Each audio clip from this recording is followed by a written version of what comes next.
গোপন জায়গায় বল লেগে অজ্ঞান যেন হয়ে গেলেন বেন স্টোকস। গ্যালারিতে দর্শকের একই কাণ্ড। প্রিয় দর্শক, অ্যাশেজে অস্ট্রেলিয়া ও ইংল্যান্ডের দ্বিতীয় টেস্ট ম্যাচটি গতকালই শেষ হয়ে যেত, কিন্তু বেন স্টোকস অসাধারণ ব্যাটিং করে খেলাটাকে ধরে রেখেছেন। আর আজ চতুর্থ দিনে মাঠে নেমে আহত হয়ে গেলেন বেন স্টোকস। তাও আবার এমন জায়গায় বল লাগলো যেই জায়গায় বল লাগার ব্যথাটা একমাত্র পুরুষ ক্রিকেটাররাই বোঝেন।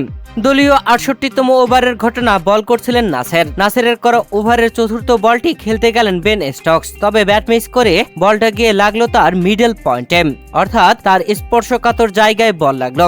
এরপরে বেন স্টোকস রীতিমতো হতভম্ব হয়ে গেলেন, দাঁড়িয়ে থাকতে পারলেন না, মাঠেই শুয়ে পড়লেন। দলের ফিজিও এসে প্রাথমিক চিকিৎসা দিলেন। এ সময় গ্যালারি থেকে ক্যামেরা ধরতে দেখা যায় এক সমর্থক রীতিমতো হাসছিলেন।